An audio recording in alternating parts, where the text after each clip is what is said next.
الحمد لله رب العالمين. السلام عليكم ورحمة الله وبركاته. إن الحمد لله نحمده ونستعينه ونستغفره ونعوذ بالله من شرور أنفسنا ومن سيئات أعمالنا. من يهده الله فلا مضل له ومن يضلل فلا هادي له. أشهد أن لا إله إلا الله وحده لا شريك له وأشهد أن محمدا عبده ورسوله. اللهم صل على نبينا محمد وعلى آل محمد كما صليت على إبراهيم وعلى آل إبراهيم وبارك على محمد وعلى آل محمد كما باركت على إبراهيم وعلى آل إبراهيم إنك حميد مجيد. اللهم اشرح لي صدري ويسر لي أمري واحلل عقدة من لساني يفقه قولي. اللهم إنا نسألك علما نافعا ورزقا طيبا وعملا متقبلا. اللهم انفعنا بما علمتنا وعلمنا ما ينفعنا وزدنا علما. Teman-teman, sahabat sunnah, para pemirsa Insan TV yang dimuliakan Allah, pada kesempatan malam hari ini kita kembali melanjutkan kajian kita membahas kitab Riyadhus Shalihin karya Al-Imam Abu Zakaria Yahya bin Sharaf An-Nawawi yang meninggal tahun 676 Hijriah rahimahullahu ta'ala. Teman-teman sahabat sunnah yang dimuliakan Allah, pada pembahasan kita yang sebelumnya kita masih dalam pembahasan tentang Al-Muraqabah, Muraqabatullah. Bagaimana Allah subhanahu wa ta'ala selalu mengawasi gerak-gerik kita, perbuatan dan perkataan kita. Semoga senantiasa di dalam kegiatan kita, baik urusan dunia kita dan ibadah kita, senantiasa kita hadirkan bahwa Allah subhanahu wa ta'ala senantiasa melihat, mendengar dan senantiasa mengawasinya. Sehingga dengan demikian aktivitas kita, kegiatan kita senantiasa kita lakukan tidak keluar dari apa yang digariskan oleh Allah tabaraka wa ta'ala, tidak keluar dari apa yang sudah diperintahkan olehnya dan tidak keluar dari apa yang dilarang olehnya. Semoga kita senantiasa di dalam perintahnya dan semoga kita diselamatkan dari larangan-larangannya. Teman-teman sahabat sunnah yang dimuliakan Allah,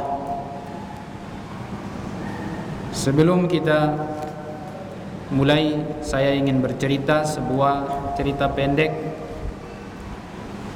Disebutkan di dalam kitab At-Tawwabin, kitab orang-orang yang bertaubat, oleh Al-Imam Ibnu Qudamah Al-Maqdisi, Muhammad Ibnu Abdul Ghani Ibnu Abdul Wahid Ibnu Abdul Ghani Al-Maqdisi rahimahullahu ta'ala menyebutkan di dalam kitab At-Tawwabin, menukil sebuah cerita kisah singkat dari seorang ulama tabi'in. Nama beliau adalah Ibrahim ibnu Adham. Suatu ketika datang seorang laki-laki kepada beliau minta wasiat, nasihat. Karena laki-laki ini adalah laki-laki yang suka berbuat dosa maksiat. Lalu laki-laki ini mengatakan kepada Ibrahim ibnu Adham, "Ya Aba Ishaq, wahai Abu Ishaq, inni musrifun ala nafsi, sesungguhnya aku sering berbuat dosa. Fa'rid alayya ma yakunu laha zajiran mustanqidhan liqalbi, maka tolong nasihati aku, sebutkan kepadaku nasihat-nasihat yang dengannya aku bisa meninggalkan maksiat dosa dan agar hatiku benar-benar nyaman bisa kembali kepada Allah subhanahu wa ta'ala, bisa berhenti dari dosa." Maka Ibrahim ibnu Adham mengatakan, in qabilta khamsa khisalin wa qadirta 'alaiha lam tadur ma'siyatun wa lam tubiquka thana ladzatin. Kalau engkau menjaga 5 perkara, maka maksiat tidak akan menggodamu, maksiat tidak akan menjerumuskanmu kepada perbuatan dosa dan tidak akan mencelakaimu. Maka laki-laki itu mengatakan, "Hat ya Aba Ishaq, ayo berikan, sampaikan kepadaku." Lalu Ibrahim ibnu Adham mengatakan, "Ammal ula," yang pertama, "Fa idza aradta an ta'siya Allah azza wa jalla fala ta'kul rizqahu." Jika engkau bermaksiat kepada Allah, maka jangan sekali-kali engkau makan rizki darinya. Laki-laki itu kemudian mengatakan, "Famin aina akul wa kullu ma fil ardi min rizqihi." Dari mana aku bisa makan, wahai Abu Ishaq? Sesungguhnya seluruh yang ada di muka bumi ini adalah pemberian dari Allah. Semuanya rizkinya dari Allah. Qala lahu. Lalu kemudian Ibrahim ibnu Adham mengatakan, "Ya hada, afa yahsunu an ta'kula rizqahu wa ta'sih?" Wahai saudaraku, pantaskah jika engkau memakan rizki darinya tapi engkau bermaksiat kepadanya, engkau durhaka kepadanya? Maka laki-laki itu mengatakan, "La, tentu tidak, wahai imam." Hati tsaniyah, dia bilang, tambah yang kedua, ayo sebutkan yang kedua. Ibrahim ibnu Adham mengatakan, "Wa idza aradta an ta'sihi fala taskun syai'an min biladihi." Jika engkau ingin berbuat dosa maksiat, maka jangan pernah engkau tinggal di muka bumi ini. Qala ar-rajul, "Hadhihi a'zam min al-ula ya hada." Wahai imam, yang kedua ini lebih berat daripada yang pertama ya imam. "Idza kana al-masyriq wal maghrib wa ma bainahuma lahu fa aina askun?" Wahai imam, kalau seandainya timur dan barat itu miliknya, maka di mana aku akan tinggal, wahai imam? Maka Ibrahim ibnu Adham mengatakan, "Ya hada, afa yahsunu an ta'kula rizqahu wa taskun biladahu wa ta'sih?" Wahai saudaraku, pantaskah engkau makan rizkinya dan engkau tinggal di buminya, tapi engkau berbuat dosa maksiat kepadanya? Qala la, tidak mungkin wahai imam. Hati tsalitsah, tolong berikan yang ketiga, ayo tambah. Lalu kemudian Ibrahim ibnu Adham mengatakan, "Idza aradta an ta'sihi wa anta tahta rizqihi wa fi biladihi fanzur mawdi'an la yaraka fiha mubarizan lahu fa'sihi fihi." Kalau seandainya engkau makan rizkinya, engkau tinggal di buminya, maka tolong cari satu tempat yang engkau berbuat dosa di situ dan Allah tidak melihatmu. Maka laki-laki itu mengatakan, "Ya Ibrahim, kaifa hadha wa huwa muttali'un ala ma fi sarair?" Bagaimana mungkin wahai imam, dialah Allah zat yang melihat, mengetahui semua yang rahasia, apalagi yang terlihat. Yang rahasia dia melihatnya. Bagaimana mungkin wahai imam? Qala la. Maka laki-laki itu, maka Ibrahim ibnu Adham mengatakan, "Ya hada, afa yahsunu an ta'kula rizqahu wa ta'ku wa taskun biladah wa ta'sihi wa ya huwa yaraka wa yara ma tujahiru bi?" Wahai saudaraku, pantaskah engkau memakan rizkinya dan engkau tinggal di muka bumi ini, dan engkau tahu bahwa dia melihat engkau ketika engkau berbuat sesuatu, baik yang engkau rahasiakan maupun yang engkau tampakkan kepadanya, lalu engkau berani berbuat dosa? Lalu laki-laki itu mengatakan, "La, tentu tidak, saya tidak akan berani." Hati rabi'ah, ayo kasih yang keempat ya imam. Yang keempat beliau mengatakan, "Idza ja'aka malakul maut liyaqbida ruhak faqul lahu akhirni hatta atuba taubatan nasuha wa'malu lillahi amalan salihah." Maka Ibrahim ibnu Adam mengatakan yang keempat, kalau seandainya malaikatul maut datang kepada engkau dan ingin mencabut rohmu, maka tolong katakan kepadanya, wahai malaikat, tolong tangguhkan aku ingin bertaubat, taubat nasuha, dan aku ingin beramal-amal saleh. Maka laki-laki itu mengatakan, la yuqbal minni, la yuqbal minni. Laki-laki itu mengatakan, dia tidak akan mungkin menerima dariku. Qala ya hadha fa anta idza lam taqdir an tadfa 'anka al-mauta litatuba wa ta'lam annahu idza jaa lam yakun lahu ta'khirun fa kaifa tarju wajh al-khalas. Wahai saudaraku, jika engkau memang tidak mampu, tidak sanggup untuk menolak apa yang menjadi keputusannya, kematian akan datang kepada engkau. Engkau tidak sanggup untuk menolak, engkau tidak akan bisa mendapatkan waktu untuk bertaubat kepada Allah Subhanahu wa taala. Kesempatan yang kedua kali, tidak akan bisa engkau menolak kematian itu. Maka bagaimana mungkin engkau ingin selamat darinya? Qalahat al-khamisah. Lalu kemudian dia mengatakan, tolong yang kelima. Ibrahim ibn Adam mengatakan, idza ja'aka az-zabaniya yaumal qiyamati liyakhudhunak hadha ila an-nari fala tadhhab ma'ahu. Kalau nanti di hari kiamat malaikat Zabaniyah datang ingin mengambil kamu, maka jangan kamu pergi bersama mereka. Kalau malaikat Zabaniyah datang nanti di hari kiamat dan ingin membawamu, maka tolong katakan kepada mereka, jangan bawa aku, atau jangan pernah pergi bersama mereka. Maka laki-laki itu mengatakan, la yad'unani wa la yaqbaluna minni. Tidak mungkin mereka membiarkan aku dan tidak mungkin mereka mau menerima permintaanku. Qala fa kaifa tarjun najata idzan.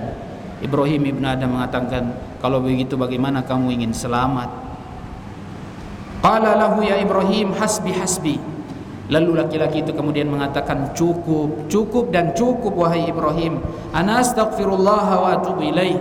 Saya bertaubat dan minta ampun kepadanya.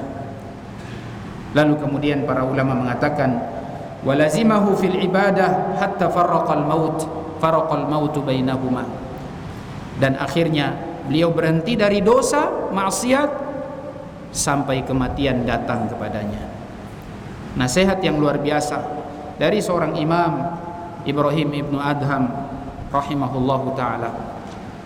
Poin yang ketiga, di mana Ibrahim ibnu Adham mengatakan, tolong carikan satu tempat yang kamu bermaksiat di situ dan Allah tidak melihatmu.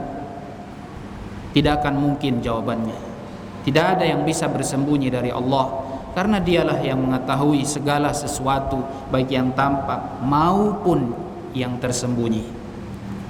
Oleh karenanya mudah-mudahan kita senantiasa menghadirkan di dalam diri kita bahwa Allah senantiasa mengawasi dan melihat kita. Allah mengetahui apa yang kita lakukan. Maka jangan pernah menyembunyikan semua perbuatan dari manusia, dan Anda tidak percaya, Anda tidak yakin bahwa Allah melihat ke Anda sendiri. Teman-teman yang dimuliakan Allah, para pemirsa Insan TV yang dimuliakan Allah, jamaah, pada kesempatan kali ini kita masuk pada hadis yang ke-65, bab al-muraqabah, hadis yang keempat. Kita bacakan dari sahabat Anas bin Malik radhiyallahu anhu. Beliau mengatakan, qala innakum la ta'maluna a'malan hiya adaqqu fi a'yunikum minasy-sya'ri kunna na'udduha ala ahdi Rasulillah sallallahu alaihi wasallam minal mubiqat. Sungguh aku tahu kalian sekarang, Anas bin Malik itu beliau wafat tahun 93 Hijriah.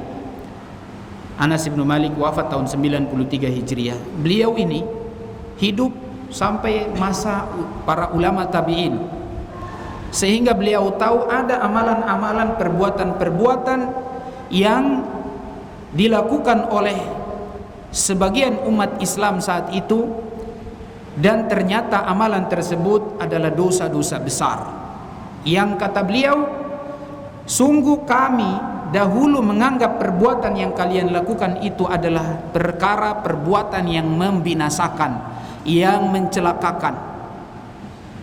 Sementara kalian hari ini, kata Anas ibn Malik, kalian beramal, melakukan perbuatan-perbuatan yang dia menurut kalian, atau perbuatan itu menurut kalian anggaplah biasa. Kalian menganggap itu dosa-dosa kecil, kalian menganggap itu dosa-dosa biasa. Padahal dulu kami ketika masih bersama Nabi SAW, kami menganggap itu adalah perbuatan dosa besar, yang mana mencelakai seseorang jika dilakukan. Al-mubiqat itu yang membahayakan, kalian anggap biasa. Minum khamr dianggap biasa, musik, lagu-lagu dianggap biasa. Itu dosa besar. Meninggalkan sholat hari ini biasa. Orang tidak sholat biasa saja, tidak belajar ilmu agama biasa saja, padahal itu dosa besar. Dulu kalau dilakukan itu dianggap dosa besar. Hari ini umat Islam tidak belajar agama biasa. Ingat, kejahilan itu akan menyebabkan kita akan berbuat sesuka kita. Tidak tahu halal haram, tidak tahu wajib atau ini larangan, tidak tahu tauhid maupun syirik. Pokoknya sikat saja, buat saja, tidak melihat. Karena memang tidak ada ilmu. Mau berbicara dia seenaknya dia berbicara, karena memang tidak punya ilmu.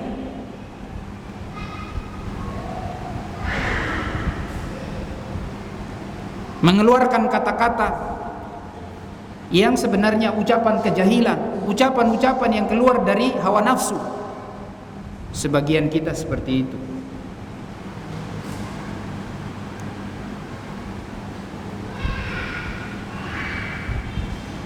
Dosa-dosa besar dianggap biasa. Meninggalkan sholat berjamaah di masjid, meninggalkan sholat ini dosanya besar. Demikian juga meninggalkan sholat berjamaah di masjid, itu juga dosa besar. Karena Nabi SAW tidak mengizinkan hatta orang buta, sampai pun orang buta. Nabi didatangi oleh Abdullah ibnu Umi Maktum, muadzinnya, beliau, ya Rasul, boleh tidak saya sholat di masjid, di rumah? Saya tidak ada yang nuntun ke masjid, boleh tidak saya sholat di rumah? Nabi mengatakan, atasma'un nida, kamu dengar azan? Iya, saya dengar azan. Ajib, kalau begitu penuhi panggilan itu. Selama Anda dengar azan, tidak ada alasan. Dalam hadis yang lain, Nabi SAW sampai mengatakan, kalau bukan karena anak-anak kecil dan para wanita, ibu-ibu, maka aku akan bakar rumah-rumah mereka itu yang sholat di rumah-rumah mereka. Itu artinya ini dosa besar. Tidak mungkin Nabi sampai tega mau bakar rumah kalau ini bukan dosa besar. Tapi hari ini dianggap biasa. Sebenarnya dia bisa sholat berjamaah di masjid, tapi ditinggalkan, dianggap biasa. Ya, ingat, orang mukmin itu, al-mu'min yara dzanbahu ka'annahu tahta jabalin yakhafu an yaqa alaihi hajar. Orang mukmin itu melihat dosa seperti batu besar. Dia duduk di bawah gunung, tempat yang rendah, dari atasnya dia takut batu akan menimpa dia. Wal fajir wal munafiq yara dzanbahu kadzubabin marra ala anfihi. Adapun orang fajir, orang munafik melihat dosa besar itu seperti seekor lalat yang hinggap di hidungnya, cuma diseginin hilang, langsung pergi. Tidak dianggap besar, ringan. Itu orang munafik. Hari ini dianggap biasa, dosa-dosa besar, padahal dulu itu adalah dosa-dosa besar. Itu masih di zaman siapa? Anas ibnu Malik masih hidup. Beliau meninggal tahun 93 Hijriah radhiyallahu anhu. Apalagi sekarang lebih banyak lagi dosa-dosa besar yang dilakukan dianggap biasa. Laki perempuan berteman biasa. Istri orang, suami orang kumpul sama-sama biasa. Dulu itu dosa besar, tidak ada laki-laki perempuan jalan bareng, pergaulan bebas.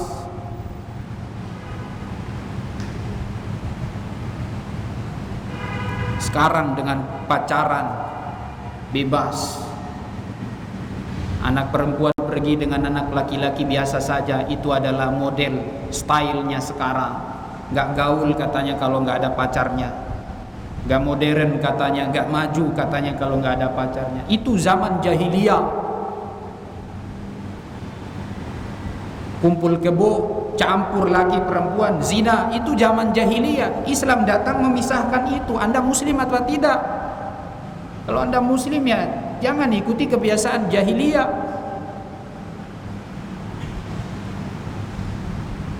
Kaum muslimin yang dimuliakan Allah, ini adalah perkara-perkara besar, dosa besar yang dianggap biasa. Banyak sekali. Dan yang paling besar ini adalah juga nuntut ilmu. Belajar ilmu agama dianggap biasa saja.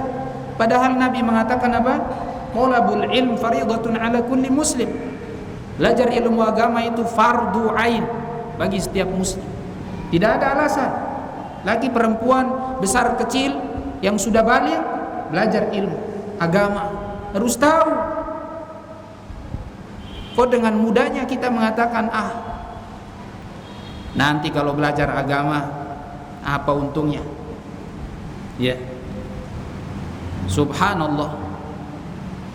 Ini ucapan-ucapan karena jahil, tidak tahu tentang ilmu ini sehingga dia ucapkan seperti itu. Bukankah dengan belajar ilmu agama jalan menuju surga jadi mudah?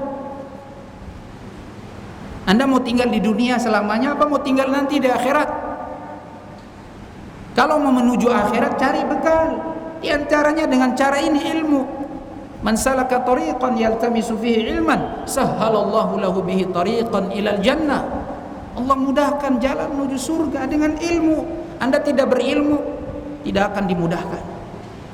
Dipersulit. Kalau ilmu saja tidak dicari, bagaimana mau masuk surga? Jalannya tidak ada. Menuju surga itu ada jalannya. Jalannya itu ilmu. Kalau kejahilan, Anda tidak akan sampai ke surga. Jalannya saja tidak kelihatan, apalagi mau lewatin jalannya, apalagi mau masuk pintu surganya. Tidak ada. Jalan menuju surga itu adalah ilmu. Tapi dianggap biasa. Iya, dianggap biasa. Nah, kalau sudah jahil semua maksiat merajalela. Dan penyebabnya dosa itu adalah kejahilan. Walaupun ada juga orang yang sudah tahu tapi dia juga berbuat dosa, dia bermaksiat karena hawa nafsu. Ilmunya tidak bermanfaat, ilmunya tidak memberi cahaya di dalam hatinya.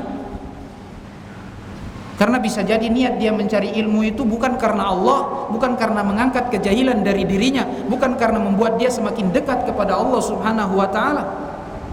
Bisa jadi dia mencari ilmu tujuannya agar ingin berbangga-bangga, liubahi bihin nas. Dia ingin berbangga kepada manusia. Liumari sufaha, dia ingin mendebat orang-orang jahil.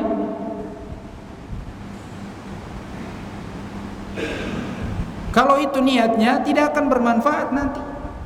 Tidak memberi cahaya di dalam dirinya. Kita belajar ilmu itu adalah minimal untuk diri kita. Setelah itu kalau nanti kita mau menyampaikan, sampaikan kepada kerabat-kerabat kita, mungkin anak kita, mungkin orang tua kita, mungkin saudara kandung kita, mungkin sepupu kita, dan seterusnya sampai kepada teman kita. Dengan ilmu. Tidak mungkin kita mau berbicara agama kemudian kita dengan seenaknya bicara tanpa ilmu. Wala taqfu ma laysa laka bihi ilm, inna sam'a wal basara wal fuada kullu ulaika kana anhu mas'ula. Jangan kamu bersikap, berkata dan berbuat sesuatu yang kau tidak punya ilmu tentangnya. Sesungguhnya sama, pendengaran, wal basar, penglihatan, wal fuad, hati ini, semua itu akan ditanya oleh Allah Subhanahu wa taala. Apalagi antum berucap, berbuat semua ditanya oleh Allah Tabaraka wa Ta'ala. Hal-hal yang dianggap biasa, sepele. Ini karena memang tidak menghadirkan bahwa Allah Subhanahu wa Ta'ala melihat kita, mengetahui kita, dan mengawasi diri kita ini. Sehingga kita anggap biasa saja. Oh, Allah tidak lihat. Apalagi itu lebih parah. Itu sudah kufur itu. Mumpung tidak ada orang, mumpung tidak dilihat teman, mumpung tidak dilihat keluarga, akhirnya berbuat dosa. Karena tidak ada di dalam dirinya rasa pengawasan Allah Subhanahu wa Ta'ala, bagaimana Allah melihat, mengetahui, dan mengawasi kita. Tanggung jawab kita ini besar, kewajiban kita ini besar. Ilmu agama, kita jahil tentang agama, na'udzubillah, tidak akan selamat. Jalan ke surga saja tidak ada. Gelap. Dengan apa kita mau berjalan? Tidak ada jalan kalau bukan dengan ilmu. Mau beribadah dengan ilmu. Anda mau sholat pakai ilmu. Anda mau bersuci, berwudu, mandi wajib. Anda mau berhubungan, Anda mau berjual beli, Anda mau semuanya melakukannya, ada ilmunya, ada aturannya. Kalau dengan ilmu akan dimudahkan kita menuju surga. Apalagi ini masalah ibadah tanpa ilmu. Ada yang mengatakan, ya, yang tidak merayakan Maulid Nabi itu berarti tidak cinta kepada Nabi SAW. Ini ucapan batil, ucapan tuduhan. Saya mau tanya, Abu Bakar merayakan tidak? Umar merayakan tidak? Utsman merayakan tidak? Ali merayakan tidak? Semua sahabat, semua 4 madhab, Imam Abu Hanifah yang meninggal tahun 150, Imam Malik 179, Imam Syafi'i 204, Imam Ahmad 241, mereka semuanya merayakan? Tidak ada. Apa kita katakan mereka tidak cinta kepada Nabi SAW?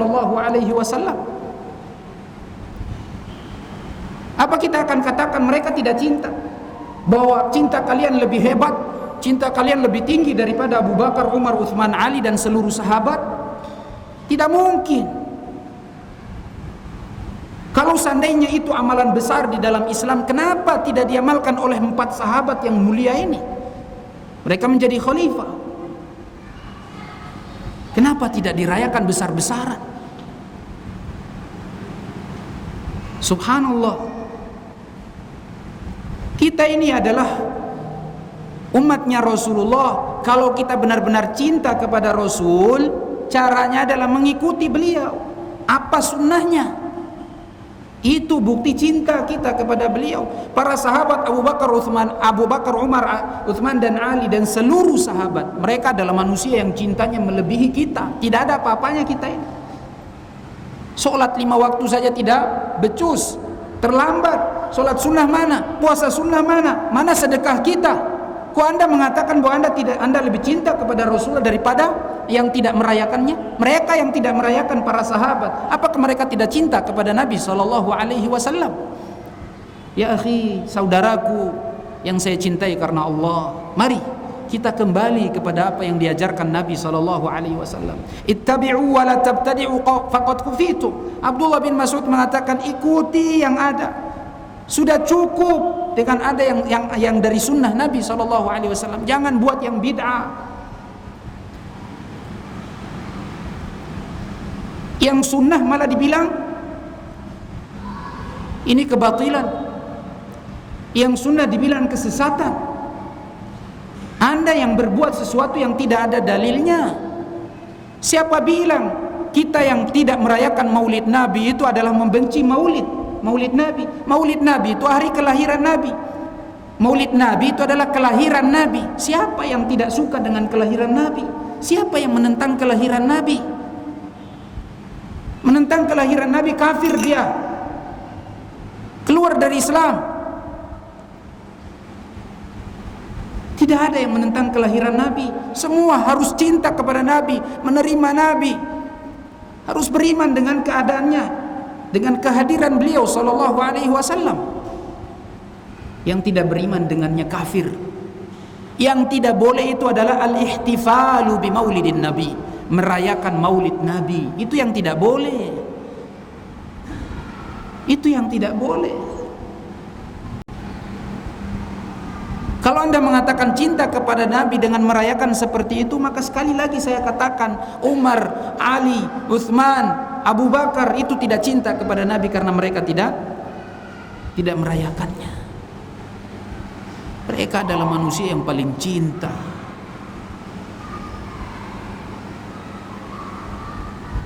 Mereka berkorban dengan harta mereka, dengan nyawa mereka, agar Muhammad tidak celaka, agar Muhammad tidak binasa, agar Muhammad tidak dicederai. Tolha bin Ubaidillah sampai berdarah-darah, dia yang menjadi tamengnya Rasulullah ketika perang Uhud, siap mati. Mereka membela agama dengan harus berkorban nyawa. Kita belum ada apa-apa, baru disuruh sholat tidak ada perjuangan kita, baru disuruh belajar tidak mau, mendengarkan hadis sunnah Nabi malah ditolak. Subhanallah.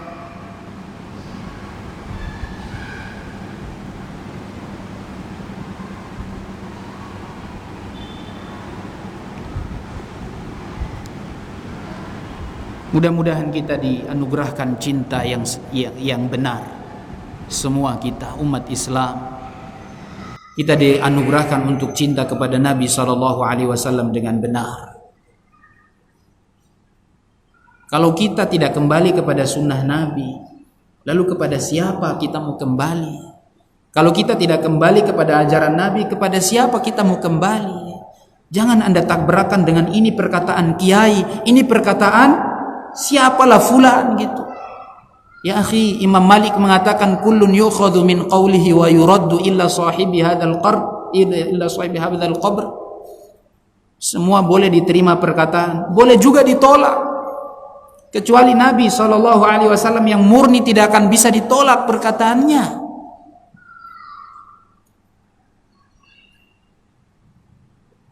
Maka ucapan batil kalau seandainya mengatakan yang tidak merayakan itu adalah tidak cinta kepada Nabi. Yang menentang perayaan Maulid Nabi berarti dia menentang Maulid Nabi, kelahiran Nabi. Itu perkataan batil, dusta, tuduhan tidak benar itu. Jangan dimanipulasi perkataan itu. Jangan dibikin kabur. Bukan menentang kelahiran Nabi, tapi menentang apa? Perayaannya. Itu yang kita tidak mau. Cukup dengan yang diamalkan oleh Rasulullah dan para sahabat. Itu lebih mulia. Manusia yang sudah diridhoi Allah, dicintai Allah, dimasukkan ke dalam surga. Kita ini belum jelas. Kalau mau jelas masuk surga, ikuti mereka. As-sabiquna al-awwaluna minal muhajirina wal ansar walladzina ittaba'uuhum bi ihsanin radhiyallahu anhum wa radu an. Mereka diridhoi oleh Allah. Siapa? Para sahabat dan orang-orang yang mengikuti mereka. Jadi kalau kita mau diridhoi, dicintai Allah, ikuti jalannya mereka. Bukan buat-buat sendiri. Amalan tidak jelas dibuat. Yang sudah jelas-jelas tidak dibuat. Siapa kita ini yang merasa lebih baik, merasa lebih suci dari Nabi SAW dan para sahabat? Maka kembalilah kita kepada agama Allah Subhanahu wa ta'ala. Hadhihi sabili ad'u ila Allah ala basiratin ana wa man ittaba'ani. Aku dan para sahabatku mengikuti jalan ini di atas ilmu, ala basirah. Maka kuncinya belajar. Tidak belajar sesat kita ini. Ilmu sumbernya adalah Quran sama hadis. Praktek dan perkataannya para sahabat itu sumbernya ilmu. Ayo kita komitmen. Kalau memang benar-benar kita ini umatnya Rasulullah. Subhanallah. Heran dengan sebagian kita atau kebanyakan kita di sini, di umat Islam ini. Mudah-mudahan Allah memberi hidayah kepada kita semuanya. Semoga dianugerahkan cinta yang benar, bukan cinta palsu. Justru kalau Anda berbuat dosa, mohon maaf, Anda berbuat sesuatu amalan yang tidak diajarkan oleh Rasulullah, Anda bukan dalam rangka berbuat kebaikan atau beribadah. Anda justru berbuat dosa, maksiat. Ketika Anda berbuat sesuatu amalan yang tidak diajarkan Rasulullah, Anda bukan dalam rangka beribadah, tapi Anda justru berbuat dosa, maksiat. Karena sesuatu yang tidak diajarkan oleh Rasulullah, man amila amalan laisa alaihi amruna fahuwa raddud. Siapapun yang beramal satu amalan yang tidak ada perintah dari kami, ditolak. Dalam hadis lain dikatakan, man ahdatsa fi amrina hadza ma laisa minhu fahuwa raddud. Siapa yang buat-buat dalam urusan agama kami, urusan agama, bukan urusan dunia. Ya, kalau urusan dunia terserah mau buat apa saja. Yang penting bukan dalam masalah agama. Kalau masalah agama yang tidak ada perintah itu disebut ahdats, sesuatu yang baru. Ditolak itu percuma. Maka walaupun niat kita baik, itu belum cukup. Harus bagaimana? Alaikum bisunnati. Kalian wajib dengan sunnahku. Tata cara. Apa itu sunnah? Sunnah itu Islam. Islam itu sunnah. Imam Al-Barbahari mengatakan, yang wafat tahun 323, beliau mengatakan, al-Islam huwa sunnah wa sunnatu hiyal Islam. Islam adalah sunnah, sunnah adalah Islam. Tidak bisa dipisahkan, harus dua-duanya jalan. Kalau cuma satu pincang, tidak boleh dipisahkan. Alaikum bisunnati wa sunnatil khulafa'ir rasyidin al-mahdiyyin, 'addu 'alaiha bin nawajid. Kalian wajib berpegang dengan sunnahku dan sunnahnya khulafa Abu Bakar, Umar, Uthman, Ali, sahabat yang 4, khalifahnya Rasulullah. Sunnahnya mereka kita ambil. Kata beliau, pegang, bahkan gigit dengan geraham ini sekuat-kuatnya.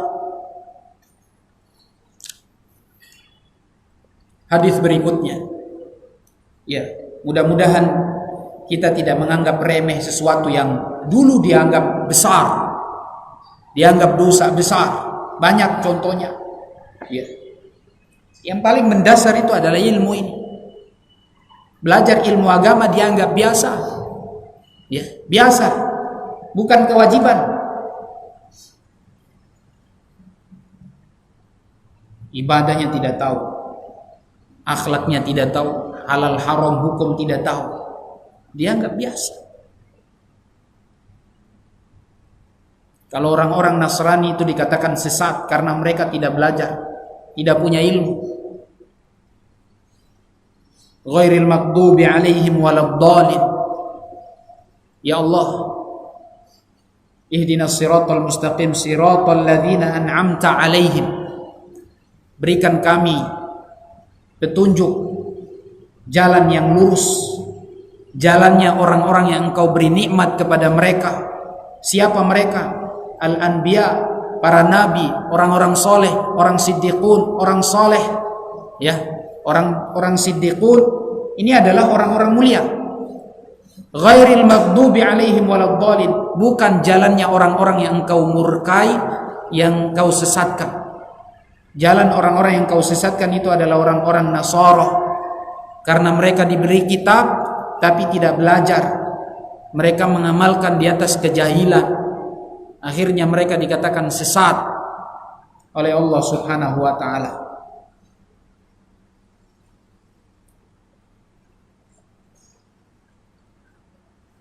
Baik. Hadis yang ke-66. Kalau hadis yang tadi itu riwayat Imam Bukhari ya. Al-Imam Al-Bukhari. Kemudian hadis 66 an Abi Hurairah radhiyallahu anhu, dari sahabat Abu Hurairah radhiyallahu anhu, dia mengatakan anin Nabi sallallahu alaihi wasallam qala inna Allah ta'ala yagharu wa ghairatullahi ta'ala an ya'ti al-mar'u ma harramallahu alaihi, muttafaqun alaih. Sesungguhnya Allah Subhanahu wa taala itu cemburu, dan kecemburuan Allah Subhanahu wa taala adalah ketika seseorang mendatangi perbuatan-perbuatan yang diharamkan olehnya. Kecemburuan Allah kepada hambanya adalah ketika mereka melakukan perbuatan-perbuatan yang haram. Allah cemburu, dan cemburunya Allah beda dengan hambanya. Cemburunya Allah dengan hambanya beda.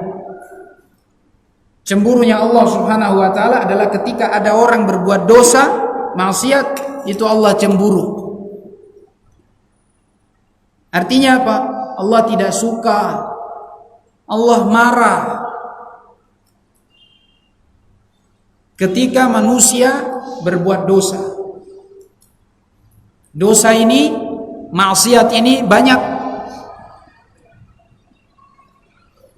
Kalau seseorang, biasanya suami cemburu kepada istrinya, si istri cemburu kepada suaminya, jelas ya, wajar cemburu. Kalau seandainya suami cemburu kepada istrinya karena istrinya mungkin sama laki-laki lain, atau istrinya cemburu kepada suaminya karena suaminya bersama perempuan lain, marah.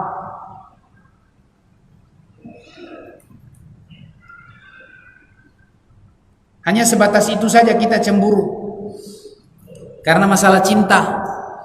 Tapi kalau Allah Subhanahu wa taala cemburu kepada seluruh apa yang diharamkan oleh Allah ketika ada manusia yang melakukannya, itu Allah cemburu. Semua yang diharamkan oleh Allah lalu kita berbuat melakukannya, maka Allah cemburu ini. Ini salah satu sifat Allah Subhanahu wa taala yang mulia, yaitu cemburu apabila melihat, mengetahui ada hambanya berbuat dosa. Maka jangan pernah kita berbuat dosa, baik dalam keadaan terang-terangan maupun dalam keadaan sembunyi-sembunyi. Karena Allah tahu, Allah melihatnya. Dosa maksiat ini ada dosa besar, kufur, ada syirik, ada dosa-dosa besar yang biasa, ada juga dosa-dosa bid'ah. Semuanya adalah dosa.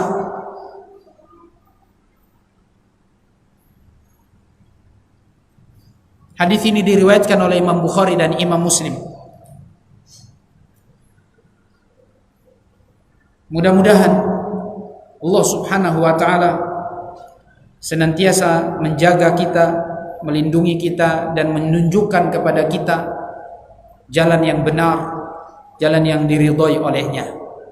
Dan semoga senantiasa kita selalu menghadirkan di dalam diri kita bahwa Allah melihat, mengetahui dan mengawasi gerak-gerik kita, sehingga apapun yang kita lakukan, insya Allah selalu kita mencari apa-apa yang diridhoi, apa-apa yang dicintai oleh Allah Subhanahu wa ta'ala. Mudah-mudahan yang mungkin biasa berbuat dosa maksiat, baik mungkin terang-terangan maupun yang sembunyi-sembunyi, dia ingat apa yang tadi diwasiatkan oleh Imam Ibrahim Ibnu Adham. Kalau seandainya engkau ini makan dari rizki Allah, engkau tinggal di bumi Allah, pantaskah engkau makan dan tinggal di bumi Allah, lalu kemudian engkau berbuat dosa? Pantaskah itu? Dan coba engkau cari tempat yang di situ Allah tidak melihatmu. Kamu coba berbuat dosa, maka tidak akan mungkin semuanya, karena Allah bersama kita. Wa huwa ma'akum ainama kuntum. wa huwa ma'ahum aina ma kan, dan dia bersama mereka dimanapun mereka berada. Innallaha kana 'alaikum raqibah, sesungguhnya Allah senantiasa mengawasi kalian.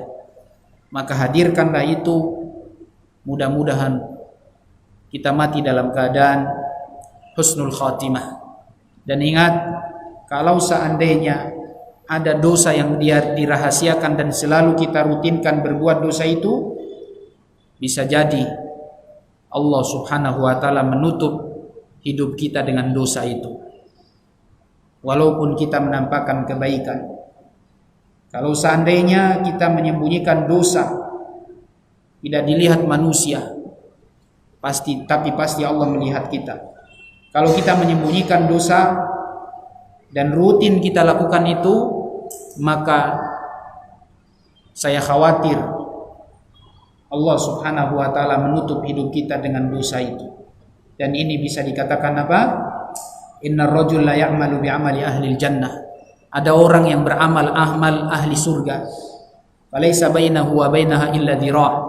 Antara dia dengan surga sudah dekat. Fayuktabu fayamalu bi'amali ahli nar fayadkhuluha.